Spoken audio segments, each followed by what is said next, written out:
মহিলার সম্পদের এতটা প্রয়োজন, টাকার এতটা প্রয়োজন, মহিলা টাকার প্রয়োজনের কাছে হার মেনে জালেম কিফিলের শর্তে রাজি হয়ে গেল।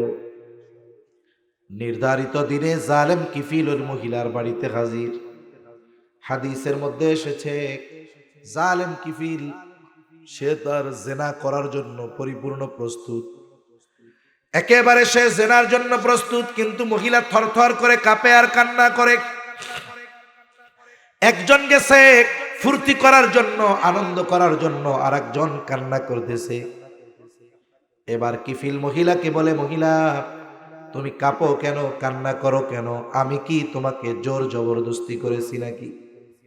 তুমি তো নিজে শর্তে রাজি হয়ে আমার থেকে টাকা গ্রহণ করেছো, তাহলে এখন কান্না করো কেন? এইবার মহিলা বলে, কিফিল আমি জীবনে কোনোদিন এই ধরনের পাপে জড়াই নাই। ও কিফিল, শুধুমাত্র অভাবের কারণে তোমার শর্তে রাজি হয়েছি কিফিল, আমি কোনোদিন এমন পাপে জড়াই নাই। আমি আল্লাহর ভয়ে কান্না করতেছি রে কিফিল। আমার তো ভয় হয় আমি যদি তোমার সাথে জেনা করার পরে আজকে মারা যাই, আল্লাহ তাআলার সামনে একজন ব্যভিচারিণী হিসেবে আমাকে হাজির হওয়া লাগবে।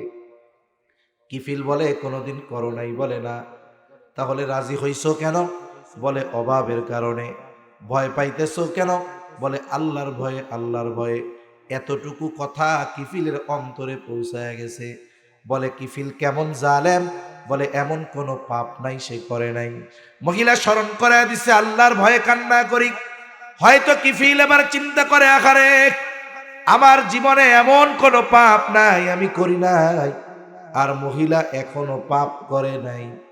অভাবের কারণে পাপ করতে সে বাধ্য হচ্ছে, আল্লাহর ব্যাপারে তার এত ভয়। এই চিন্তা কিফিলের অন্তরের মধ্যে প্রকম্পন সৃষ্টি করে দিল। দিলের অবস্থা পরিবর্তন হয়ে গেল। কিফিল পোশাক পরিধান করে মহিলাকে বলে, মহিলা যেহেতু তুমি আল্লাহর ভয়ে কান্না করো, শুনে নাও, আমি তোমাকে যেই 60 দিরহাম দিয়েছিলাম এটা মাফ করে দিলাম, সাদাকা করে দিলাম। আর তুমি শুনে নাও, আজকে থেকে আমি আর কোনোদিন আল্লাহর নাফরমানি করব না। অন্তরের পরিবর্তন কেমনে হইল? বলে ওই যে কইছে আল্লাহর ভয়ে কান্না করি, এতটুকু কথা তার অন্তরের মধ্যে পরিবর্তন এনে দিয়েছে। হাদিসের মধ্যে আসছে কিফিল এবার বাড়িতে চলে গেল। বাড়িতে ঘটনাক্রমে রাতের বেলায় কিফিল মারা গেল। কিফিলের এই তাওবার কথা দুনিয়ার কেউ জানে না। জানে কে? জোরে বলেন। আল্লাহ তাআলা জানে। কিফিল রে তো সবাই জানে ও জালেম। বলেন তো জালেম বললে মানুষ খুশি হয় নাকি বেজার হয়? আরো জোরে, খুশি না বেজার? মাঝে মধ্যে আমরা দেখি ফেসবুকের মধ্যে টক বকে এক যুবক মোটর সাইকেল চালাতে গিয়ে হাইওয়েতে ট্রাকের সাথে ধাক্কা খেয়ে ওটা মরে গেছে। দুঃখজনক ঘটনা না? কিন্তু ফেসবুকের কমেন্টসের মধ্যে শুধু লেখা আলহামদুলিল্লাহ, আলহামদুলিল্লাহ, আলহামদুলিল্লাহ। কেন লেখছে রে? মানুষ মরলে তো ইন্না লিল্লাহ কওয়ার দরকার, সবাই আলহামদুলিল্লাহ কয় কেন? আর একজন কমেন্টসের মধ্যে করে বলে, শোনেন ভাই, ও মরছে আমরা বাঁচছি, মানুষগুলারে জ্বালায় খাইছে, ক্ষমতার অপব্যবহার করেছে, অমুক দলের পাতি নেতা ছিল, এই জন্য মরছে, আরো আগে মরলে ভালো হইতো। বলেন তো এ জীবন কেমন জীবন? মানুষ মরার পরে আলহামদুলিল্লাহ কয়। আফসোস তার জন্য, ঠিক কিনা বলেন? এজন্য কবি কত সুন্দর কথা বলে, তুমি যেদিন এসেছিলে ভবে, কেঁদেছিলে তুমি, হেসেছিল সবে, এমন জীবন তুমি করিও গঠন, মরণে হাসিবে তুমি, কাঁদিবে ভুবন। আল্লাহ এমন জীবন আমাদের দান করেন, সকলে বলি আমিন। আমার আপনার মৃত্যুতে কোনো ভালো মানুষ যেন আলহামদুলিল্লাহ না বলে। ভালো মানুষ যদি মারা যায়, খারাপটা আলহামদুলিল্লাহ কইতে পারে, কিন্তু ভালো একজন মানুষ মারা যাওয়ার পরে ভালো মানুষ কখনো আলহামদুলিল্লাহ বলবে না। আমার জীবন, আমাদের জীবনটা যেন এমন হয়, আমি মারা যাওয়ার পরে কোনো ভালো মানুষ যেন আমার মৃত্যুতে খুশি না হয়। কিফিলের তাওবার খবর তো কেউ জানে না, এই জন্য সবাই বলে জালেম মরছে, ভালো হইছে, ভালো হইছে। কিন্তু রাতের বেলায় কিফিল আল্লাহর ভয়ে তাওবা করেছে, আল্লাহ তাআলার কাছে তাওবাও কবুল হয়ে গিয়েছে। কিফিলের দরজার উপরে আল্লাহ তাআলা কুদরতি ভাবে লিখে দিয়েছেন, কদ গফারাল্লাহু লিল কিফল। আল্লাহ তাআলা কিফিলকে ক্ষমা করে দিয়েছে। একটু চিন্তা করে দেখেন, আল্লাহর ভয়ের কথা তার সামনে যখন একজন স্মরণ করায়া দিল, আল্লাহর কথা স্মরণ করায়া দিল, অন্তরের পরিবর্তন কি? বলে আল্লাহর ভয়ে অন্তরে কম্পন। তাওবা করেছে, এমন কোনো পাপ নাই সে করে নাই। বলে এই অন্তরের প্রকম্পন, আল্লাহর ভয় তার তাওবা নসিবের কারণ হয়ে গেল। আল্লাহ তাআলা তাকে তার প্রিয়দের তালিকায় অন্তর্ভুক্ত করে নিলেন। এজন্য যখনই কোনো বিষয়ের জন্য আমাকে আল্লাহর কথা স্মরণ করায় দেওয়া হবে, কোনো বিষয়ের জন্য, কেন বললাম? নামাজের জন্য আজানের মাধ্যমে আল্লাহকে স্মরণ করায় দিবে। গুনাহ করার সময় আল্লাহর শাস্তির কথা মনে করায় আমাকে কেউ ওই কথা স্মরণ করায় দিবে। অন্যান্য যত বিষয় আছে, আল্লাহর কথা যখন আমাকে স্মরণ করাবে, আমি যদি প্রকৃত মুমিন হই, তাহলে আমার হৃদয় আল্লাহর ভয়ে প্রকম্পিত হবেই। ঠিক কিনা বলেন? তাহলে 1 নাম্বার গুণ মুমিন তো শেখ। বলে আল্লাযীনা ইযা যুকিরাল্লাহু ওয়াজিলাত কুলুবুহুম। বলে যখন তাকে আল্লাহর কথা স্মরণ করায় দেওয়া হয়, তখন তার অন্তর প্রকম্পিত হয়ে ওঠে। ওয়া ইযা তুলিয়াত আলাইহিম আয়াতুহু যাদাতুহুম ঈমানা। মুমিনের সামনে যখন আল্লাহর আয়াত তিলাওয়াত করা হয়, তার ঈমান বাড়ে। বাস্তবিক অর্থে ঈমান বাড়ে না কমে, এ ব্যাপারে ইখতিলাফ আছে। কিন্তু আমরা যেই মতটার অনুসরণ করি, ঈমান বাড়ে না, তবে ঈমানের আলো বাড়ে। আচ্ছা, এই যে রড লাইট আলো দেয় না? কথা বলেন না কেন? আমি কি কঠিন কিছু জিজ্ঞাসা করছি? এ লাইট কি দেয়? আচ্ছা বলেন তো, ভোল্টেজ যদি কম থাকে আলো বেশি দিবে না কম দিবে? ভোল্টেজ যদি বেশি থাকে, ভালো থাকে, এই লাইটই আলো বেশি দিবে না কম দিবে? কিন্তু লাইট তো বড় ছোট হবে না, নাকি? ঈমান এক জায়গায় থাকে। বলে ঈমানের আলো বাড়ে, গুনাহ করলে আলো কমে, নূর বাড়ে নূর কমে। কথা বোঝাতে পেরেছি আশা করি। এখন ঈমান বাড়ে বলতে ঈমানের শক্তি বা ঈমানের আলো বাড়ে। আমি একটা উদাহরণ আগেই দিতে গিয়েছিলাম, যে দেখুন ওই যে কেরাত মাহফিল হয়, ওই কেরাত মাহফিলের মধ্যে বেনামাজিও যায়, মূর্খও যায়, কোরআন পড়তে পারে না, বোঝে না, সেও যায়। এইবার যখন কেরাত মাহফিলে গেল, কারি সাহেব তিলাওয়াত করে, অনেক সময় কেরাত শুনে আসে, আবার আলেমদের কাছে অভিযোগ করে। কি অভিযোগ?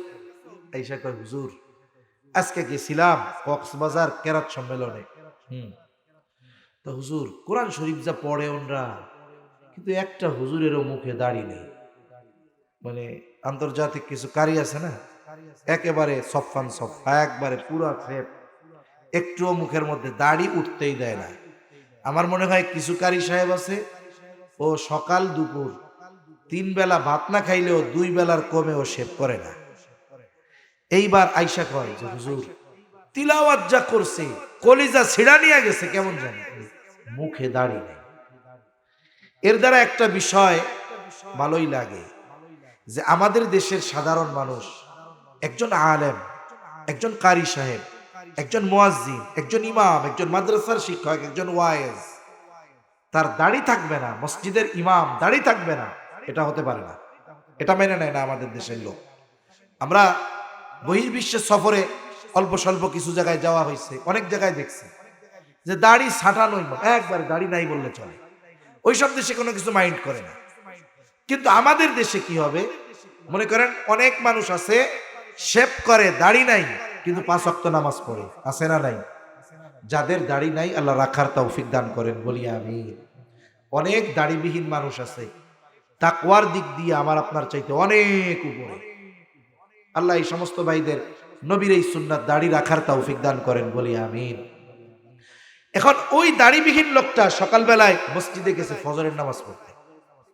এখন ইমামের জায়নামাজে একজন দাঁড়ানো, ঠিক ওনার মতো, তারও মুখে কি নাই? দাড়ি নাই। এখন নামাজের সময় উনি দাঁড়ায় আছে যায় নামাজের উপরে, দাড়িবিহীন লোকটা। এখন এই মুসল্লি তারে জিজ্ঞাসা করে, এই মিয়া তুমি কি ওই জায়গায় কি করো? আমি আজকে ফজরের নামাজের ইমাম। ওনার মুখে দাড়ি নাই ঠিক, কিন্তু যে নিজের ইমাম বলতেছে ওর মুখেও যখন দাড়ি নাই, এবার লাঠি একটা নিয়ে পিটায় কবে মুখে দাড়ি নাই তুমি ইমামতি করতে এসো না, ভাগ বেটা। অথচ নিজের মুখেও কিন্তু দাড়ি নেই। তার মানে কি বুঝলেন? যে আমাদের দেশের মানুষ দাড়ি না রাখলেও বাস্তবে দাড়িওয়ালাদের মহব্বত করে, ঠিক কিনা বলেন? সে এটা চায় না যে আমি গুনাহ করতেছি আমার দাড়ি নাই, নিজের মুখে দাড়ি নাই, ইমাম রাখার সময় 14 বার দেখে যে দাড়ি এক মুষ্টি আছে নাকি, ঠিক কিনা? এটা দাড়ির প্রতি মহব্বত, নবীর সুন্নাতের প্রতি মহব্বতের একটা বহির প্রকাশ। এখন আয়েশা এরকম বলে, কিন্তু কোরআন যে তিলাওয়াত করছে হুজুর, দিলটা ছিড়া নিয়ে গেল মনে হয়। এই কারি যখন তিলাওয়াত করে, ওই মূর্খ ব্যক্তি কোরআনের তিলাওয়াত শুনতেছে, ঠান্ডা ঠান্ডা বৈশা আছে, কারি সাহেব আস্তে আস্তে পড়তেছে, ওয়াদ-দুহা ওয়াল-লাইলি ইযা সাজা মা ওয়াদ্দা'আকা রাব্বুকা ওয়া মা ক্বালা। এরকম ঠান্ডা ঠান্ডা পড়ে না প্রথম, এরপরে কি করে শ্বাস একটা নিয়ে এইরকম দেয় কানে আঙ্গুল। এইবার শ্রোতা কি বুঝে বলেন তো? একটা টান হবে সেই রকম, ঠিক কিনা বলেন? এবার যখন কারি সাহেব লম্বা এক টান দেয়, উনার তিলাওয়াত যত এক শ্বাসে দীর্ঘ হয়, উপস্থিত যত শ্রোতা আছে সবার অন্তরের মধ্যে ঢেউ শুরু হয়ে যায়। কারি সাহেব যখন সর্বশেষ এক টানে তার তিলাওয়াত শেষ করে, কোরআন না বুঝুক, পড়তে না পারুক, ওই মানুষটাও তখন জবান খুলে বলে উঠে আল্লাহু আকবার। বলে কি বলে না? এটা বলল কিসের প্রভাবে? কিসের প্রভাবে? কোরআন তিলাওয়াত শ্রবণের প্রভাবে। এজন্য বাস্তবিক অর্থ হলো এইটা, প্রকৃত মুমিন যখন কোরআনের তিলাওয়াত শুনে অথবা কোরআনের আলোচনা শুনে, তার ঈমানের পাওয়ার বাড়ে, ঈমানের আলো বেড়ে যায়। আপনি এখানে কোরআনের কথা শোনার পরে যদি সন্ধ্যার অবস্থা আর এখনের অবস্থার মধ্যে পরিবর্তন না হয়, তাহলে আমি আপনি কপাল পোড়া। আমি আপনি নামাজ পড়তাম না কথার কথা, কিন্তু এখান থেকে কোরআনের কথা শুনে যাবার পর যদি নামাজ পড়ার ইচ্ছা আমার মধ্যে জাগ্রত না হয়, আমি আপনি অনেক গুনাহ করতাম, কিন্তু কথা শ্রবণ করার পর গুনাহ ছাড়ার ইচ্ছা যদি আমার মধ্যে না হয়, তাহলে বুঝতে হবে আমার আপনার অন্তরে পচন ধরে গিয়েছে। আর প্রকৃত মুমিন সে কোরআনের তিলাওয়াত শুনুক আর কোরআনের কথা শুনুক, এর দ্বারা তার অন্তরের মধ্যে প্রভাব বিস্তার হয়, তার ঈমানি পাওয়ার বাড়ে, ঠিক কিনা বলেন? যখন আমরা জিহাদের বয়ান করি, সাহাবায়ে কেরাম জিহাদের ময়দানে নিজেদের জীবনকে কেমন ভাবে উৎসর্গ করে দিয়েছেন, এই কথা যখন শুনি আমাদের হৃদয়ে কি মনে হয়? ওই পরিস্থিতি যদি আমারও সামনে আসে, আমি আমার জীবনকে আল্লাহর দ্বীনের জন্য উৎসর্গ করে দিব, ঠিক কিনা বলেন? এটা অন্তরে আসলো কেন? বলে ঈমানের আলো বাড়ছে, পাওয়ার বাড়ছে, এই জন্য। তাহলে আল্লাহ তাআলা বলেন, وَإِذَا تُلِيَتْ عَلَيْهِمْ آيَاتُهُ زَادَتْهُمْ ঈমানা। তাদের সামনে যখন আল্লাহর আয়াত সমূহ তিলাওয়াত করা হয়, তাদের ঈমান বৃদ্ধি পায়।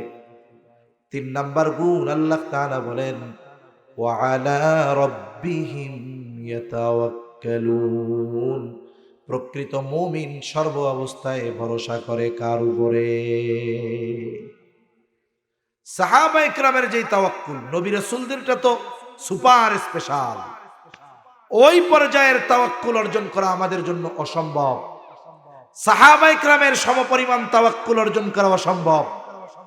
এরপরেও তাদের তাওয়াক্কুলের অবস্থাটা বলতেছি। তাওয়াক্কুল মানে সব কিছুর ব্যাপারে ভরসা করা কার উপরে?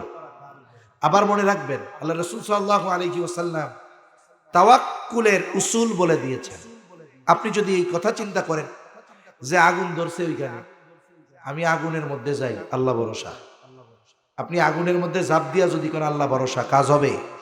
কারণ আল্লাহ তাআলা দুনিয়ার নিজাম দিয়েছে, আগুনের মধ্যে গেলে আমাকে আগুন উড়িয়ে দিবে।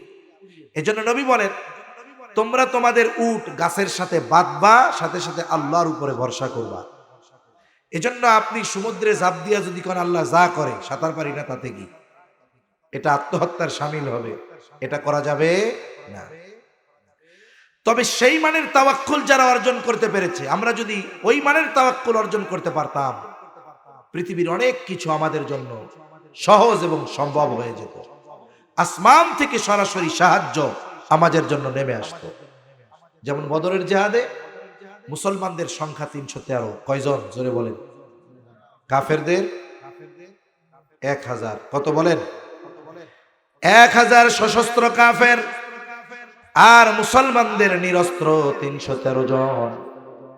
বলে যদিও সংখ্যায় কম, অস্ত্রে কম, জনবল কম, কিন্তু এই 313 জনের এমন ঈমান, এমন তাওয়াক্কুল, ওই পর্যায়ের তাওয়াক্কুল, এই জন্য এই 313 জন নিরস্ত্র মানুষ আল্লাহর উপরে তাদের কনফিডেন্স, ভরসা এত বেশি ছিল যে আল্লাহর জন্য যখন 1000 সশস্ত্র কাফেরের বিরুদ্ধে লড়াই করেছে, আল্লাহ সুবহানাহু ওয়া তাআলা 1000 সশস্ত্র সৈন্যের বিরুদ্ধে 313 জন গড়ে নিরস্ত্র মানুষকে বিজয় দান করেছে। কে? আল্লাহ বিজয় দান করেছে। তাহলে মুমিন সর্ব অবস্থায় ভরসা করে কার উপরে? জোরে বলেন। আল্লাহর উপরে ভরসা করবে। এরপরে আল্লাহ রাব্বুল আলামিন বলেন, আল্লাযীনা ইউকিমুনাস সালাতা ওয়া মিম্মা রাযাকনাহুম ইউনফিকুন।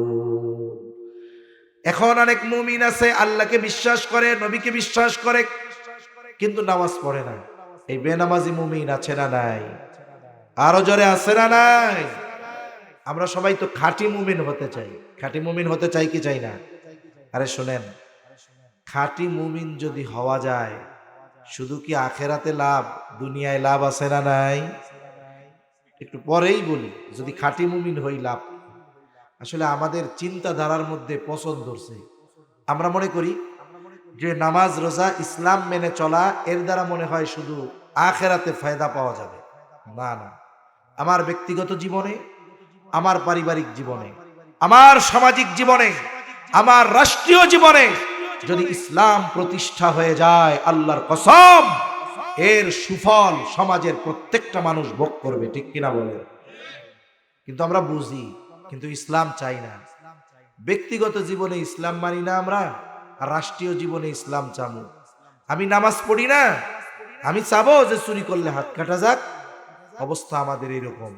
এজন্য ইসলাম সর্বখানে প্রতিষ্ঠিত হোক, আমরা চাই তো ইনশাআল্লাহ।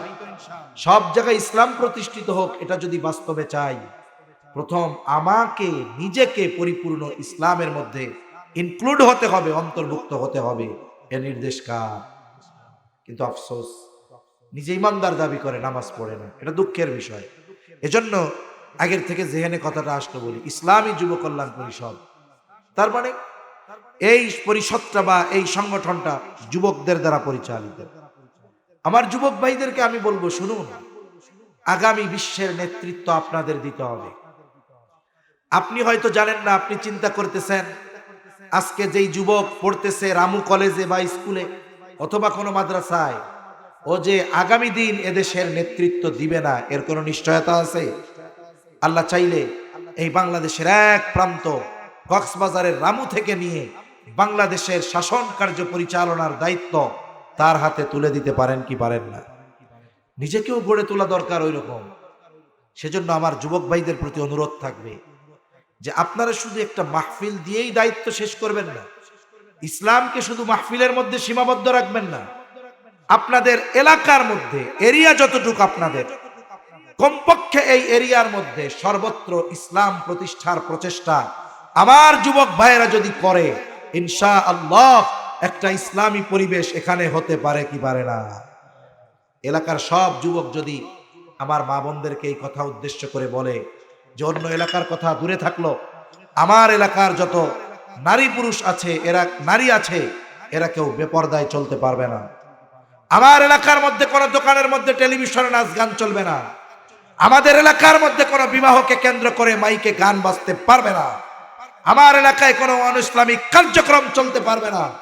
যুবকরা যদি স্ট্রং হয়ে যায়, বুড়োরা এমনি শুয়ে পড়বে, ঠিক কিনা বলেন?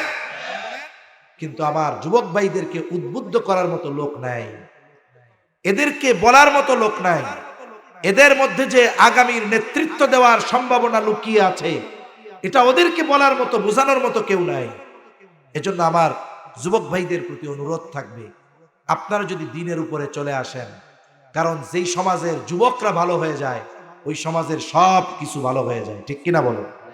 একটা যুবক যদি খারাপ হয়, ক্যারেক্টার লুজ হয়, চরিত্রহীন হয়, এক এলাকার শান্তি বিনষ্ট হওয়ার জন্য যথেষ্ট, ঠিক কিনা?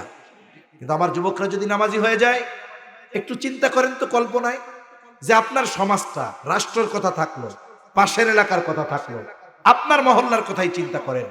যখন ফজরের আজানে মুয়াজ্জিন বলে আসসালাতু খায়রুম মিনান নাওম, প্রত্যেকটা ঘরের মধ্যে লাইট জ্বলে উঠে, প্রত্যেকটা ঘুমন্ত ব্যক্তি জেগে উঠে, নামাজ যাদের উপরে ফরজ হয়েছে সকলে উঠে যায়, ওযু করে প্রত্যেক ঘর থেকে যুবক, বৃদ্ধ, কিশোর মসজিদে ফজরের নামাজের জন্য চলে যায়।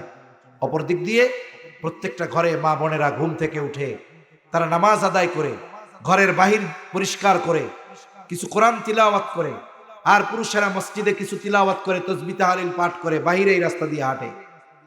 আর ওদিক দিয়ে আমার মা বোনেরা, ছেলে, স্বামী, সন্তান ঘরে ফিরবে, ভাই ঘরে ফিরবে, তারা তাদের জন্য চা বিস্কিট রেডি করে রেখেছে। এই যে একটা সুন্দর পরিবেশ, আপনি যদি একটু চিন্তা করেন তাহলে দেখবেন আল্লাহ সময়ে বরকত দিয়ে দিবে, ঠিক কিনা বলেন? আসমান জমিনের বরকতের দরজা আল্লাহ খুলে দিবে।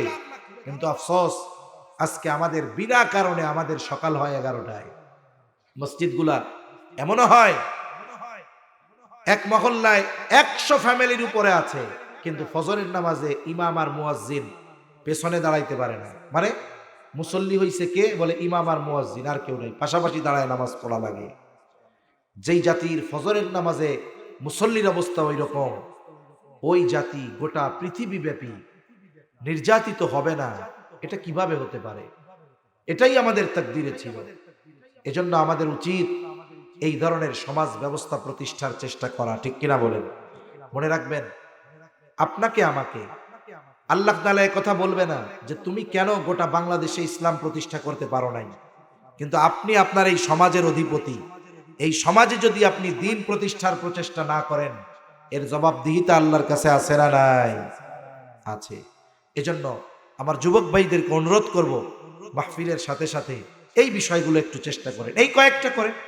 প্রত্যেকটা ঘরে মা বোনদের বলেন, ছোট্ট একটা চিরিকুট লিখে দেন যে আপনাদের পূর্ব রাজারকুল দক্ষিণ পাড়া যুবক বা যুব সম্প্রদায়ের পক্ষ থেকে আমার মা বোনদের প্রতি আরজ যে দেখুন আমরা মুসলিম, একদিন আমাদের চলে যেতেই হবে। আপনাদের কাছে অনুরোধ, আমার কোনো মা বোন বেপরদায় বের হবেন না। একটু আবেগ দরদ নিয়ে ঘরে ঘরে চিঠিটা পৌঁছায়া দেন। এরপরে প্রত্যেক জায়গায় বলেন যে বিবাহকে কেন্দ্র করে কোনো প্রকার পাপাচার অনাচারে জড়ানো যাবে না।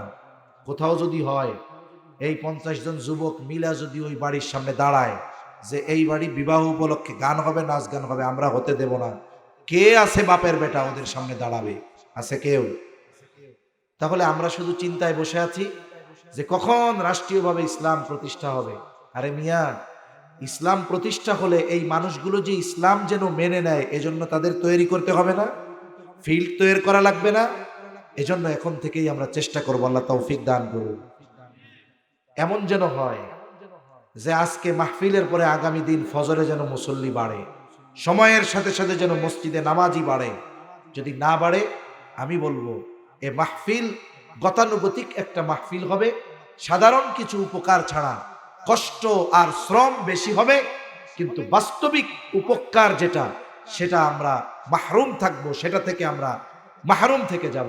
এজন্য আমি যুবক ভাইদের অনুরোধ করব, আপনারা চেষ্টা করবেন কমপক্ষে যেন সমাজের প্রত্যেকটা প্রাপ্ত বয়স্ক বয়স্কা নামাজি হয়ে যায়। আল্লাহ তৌফিক দান করুন, বলি আমিন।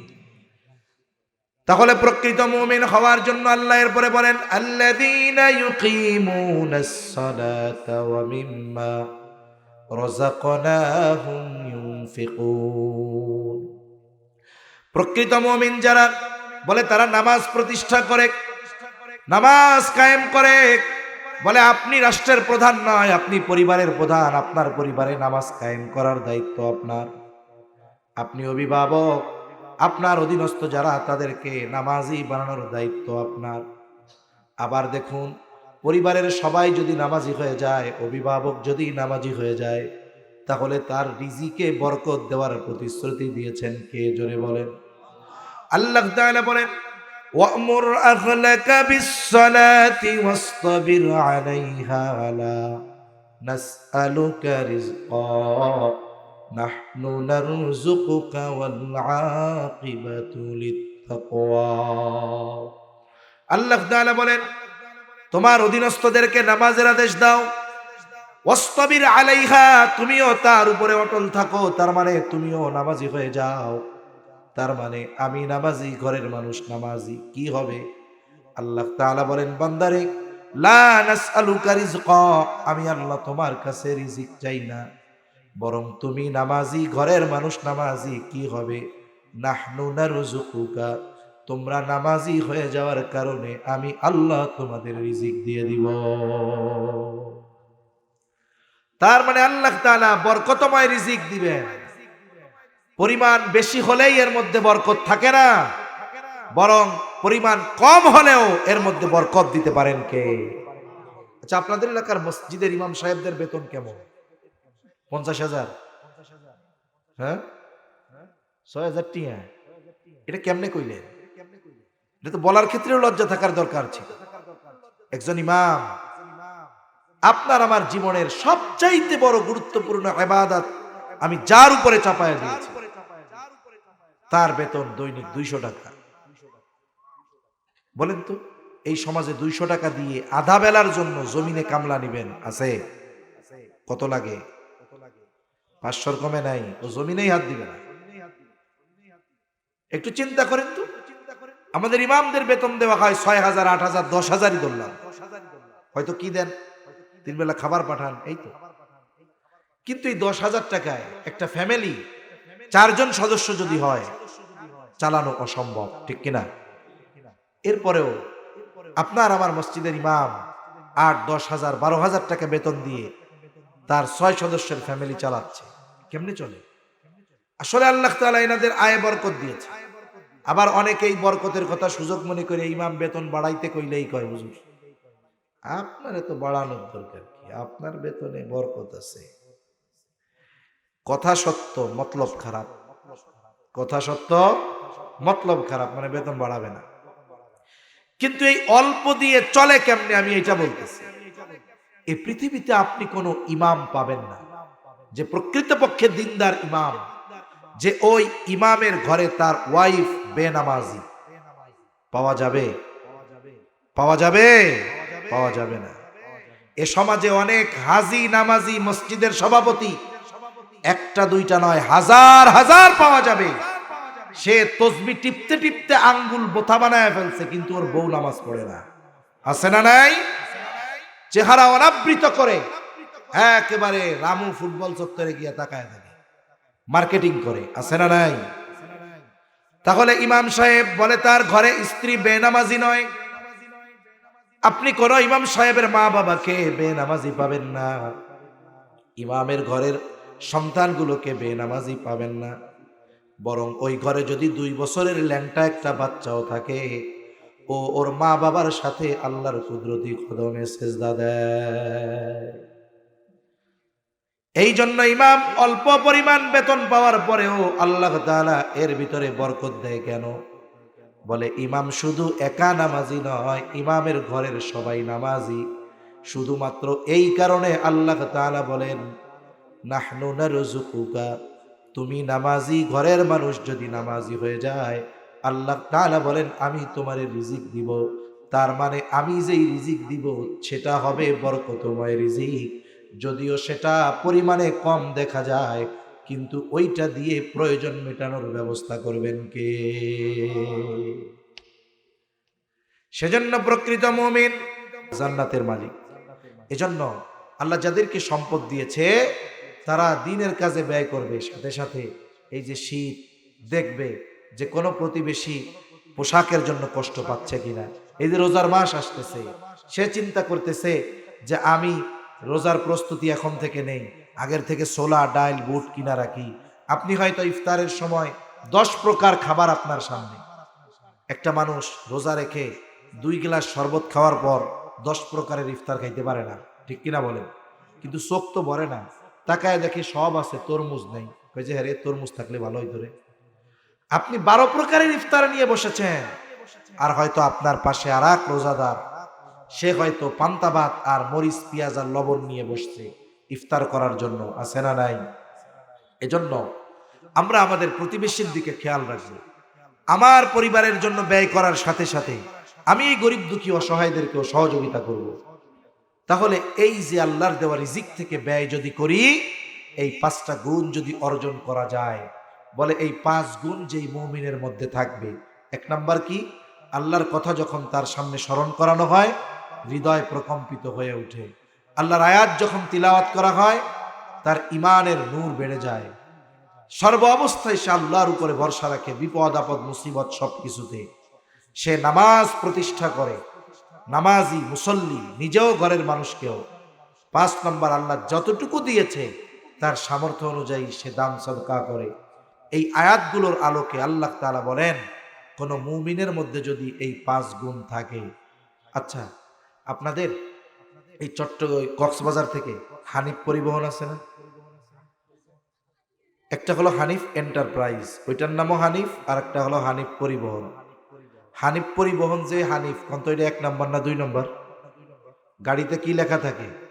হানিফ লেখা থাকে, কিন্তু ওইটা চিটাগাংয়ের ওই পারে যাবে না। ও এখান থেকে চিটাগাং যাইতে যেতে 50 জায়গায় দাঁড়াবে। ওইটাও হানিফ, আর যেটা চট্টগ্রাম পার হয়ে ঢাকা চলে যায় ওইটাও হানিফ। বলে এটা 1 নম্বর হানিফ।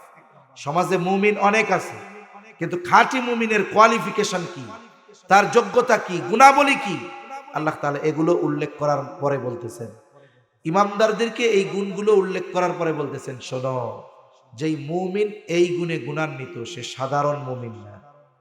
আল্লাহ তাআলা বলেন, উলাইকা হুমুল মুমিনুনা হাক্কা।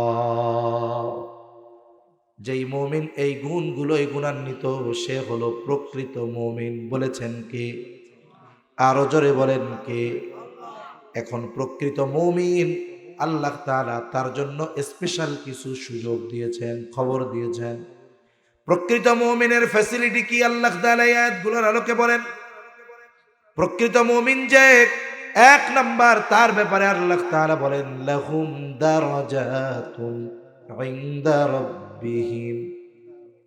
এই প্রকৃত মুমিন যে, আল্লাহ রাব্বুল আলামিন তার নিকটে তার সম্মানকে সমুন্নত করে দিবে। 2 নাম্বার, ওয়ামাগফিরাহ। খাঁটি মুমিনকে আল্লাহ তাআলা মাফ করে দিবে। তার মানে 1 নাম্বার, তার সম্মান আল্লাহ বাড়ায় দিবে। 2 নাম্বার, তার পাপগুলো আল্লাহ মাফ করে দিবে। 3 নাম্বার, যেটা নিয়ে দুনিয়ার মানুষ সবচাইতে বেশি চিন্তা করে, রিজিক নিয়ে, উপার্জন নিয়ে, জীবন উপকরণ নিয়ে, আল্লাহ তাআলা বলেন, বান্দারে খাঁটি মুমিন হয়ে যাও, আমি আল্লাহ প্রকৃত সম্মান বাড়াবো। আমি আল্লাহ তোমার গুনাহগুলো মাফ করে দেওয়ার সাথে সাথে আমি আল্লাহ তোমাকে ওয়ারিজকুম কারীম, সম্মানজনক রিজিক আল্লাহ তাআলা দান করবে। শুনেন, মানুষ রিজিক সম্মানের সাথেও পায়, অসম্মানের সাথেও পায়। কিছু কর্ম আছে যেগুলোর মাধ্যমে সে রিজিক উপার্জন করে, কিন্তু সেখানে কোনো সম্মান নাই। যেমন কথার কথা, জুতা কালি করা, এটা হারাম কাজ বলার সুযোগ নেই, কিন্তু বলেন তো এই কর্মটাকে কি সম্মানজনক কর্ম ধরা হয়? ও মাসে যদি 60,000ও ইনকাম করে, আপনার মসজিদের ইমামের বেতন ওই কাকুর কথা 6,000ই দেন। মুসি ইনকাম করে 60,000, ইমাম ইনকাম করে 6,000। বলেন তো সম্মান কততে? 6,000-এ সম্মান, 60,000-এ সম্মান নাই, বেশি হইতে পারে। এজন্য আল্লাহ তাআলা বলেন, রিজিক তো দিবই, সম্মানের সাথে রিজিক দিব। অসম্মানের সাথে নয়, বেইজ্জতির সাথে নয়। তাহলে বলুন, যদি কোনো ব্যক্তি ইমানদার এই 3 বিষয়ের নিশ্চয়তা পেয়ে যায় যে তার গুনাহগুলো মাফ করে দেওয়া হবে, সমাজে তাকে সম্মানিত করা হবে, জীবন উপকরণ যা দরকার সম্মানের সাথে তার অর্জিত হবে, বলেন তো এই লোকটার দুনিয়ায় আর কিছু দরকার আছে নাকি? জোরে বলেন, দরকার আছে? কিন্তু আফসোস, আমরা ইসলাম থেকে দূরে। আমরা যদি প্রকৃতপক্ষে প্রকৃত ইমানদার হতে পারতাম, এই সমাজে সম্মানিত থাকতে পারতাম, আল্লাহ গুনাহগুলো মাফ করতেন, আল্লাহ তাআলা আমাদের সম্মানজনক রিজিক দান করতেন। এখন বলেন, আমরা যদি এই আয়াতের আলোকে নিজেদেরকে খাঁটি মুমিনে পরিণত করি, শুধু কি আখিরাতের লাভ না দুনিয়ারও লাভ আছে? জোরে বলেন। দুনিয়ার লাভ আছে, এটা আমি বলছি না আল্লাহ বলছে। দুনিয়ার লাভ যে আছে, কোনো সন্দেহ আছে? তাহলে কেন আমি আপনি বসে আছি? কেন আমি আপনি মসজিদে যাই না? কেন আমি আপনি আল্লাহর প্রতি ভরসা করি না? কেন আমি আপনি যা পকেটে আছে এখান থেকে অল্প হলেও কেন দুস্থদের জন্য সহযোগিতার হাত বাড়াই না? কেন আমি কোরআন তিলাওয়াত করি না? কেন মুয়াজ্জিনের আযান কানে আসার পরেও মসজিদে যাই না? এই প্রশ্ন আপনি আপনাকে করবেন, কারণ আমার দায়িত্ব আপনার কাছে পৌঁছিয়ে দেওয়া, পিটাইয়া পরিবর্তন করার দায়িত্ব আমার নয়। এটা আপনি আপনার কাছে জিজ্ঞাসা করেন। যেই মালিক আমাকে বানালেন, ইমানের মতো দৌলত দিলেন, প্রতিটা শ্বাস প্রশ্বাসে যার নেয়ামত ভোগ করতেছি, এই মালিক এত কিছু আমাকে দিলেন, অথচ আমি কেন এই মালিকের আহ্বানে সাড়া দিয়ে মসজিদে যাই না? এই প্রশ্ন আপনি আপনাকে করবেন যে কেন যাই না। এই কেনর উত্তর যদি বের করতে পারেন, আশা করা যায় আজকের আলোচনার আলোকে জীবন পরিচালনা করা আমাদের জন্য কঠিন হবে না। বলেন ইনশাআল্লাহ। আল্লাহ সুবহানাহু ওয়া তাআলা আমাদের সবাইকে প্রকৃত মুমিন হওয়ার তৌফিক দান করেন, বলি আমিন। ওয়া আখিরু দাওয়ানা আনিল হামদুলিল্লাহি রাব্বিল আলামিন। আসসালামু আলাইকুম ওয়া রাহমাতুল্লাহি ওয়া বারাকাতুহু। কিছু বলবে আর বলার আছে? মত করে দেব। আচ্ছা, আমরা দুরূদ শরীফ পড়ি। একটু ঠান্ডাও আসা শুরু হয়েছে। এদিক উত্তর নাকি না দক্ষিণ? এদিক পূর্ব না? হ্যাঁ, এই জন্য একটু ফাঁকা আছে তো, ঠান্ডা আসা শুরু হচ্ছে। আমার তো ঠান্ডা শুরুর থেকেই লাগতেছে, কেমন জানি নাক বন্ধ হয়ে যাচ্ছে। যাক,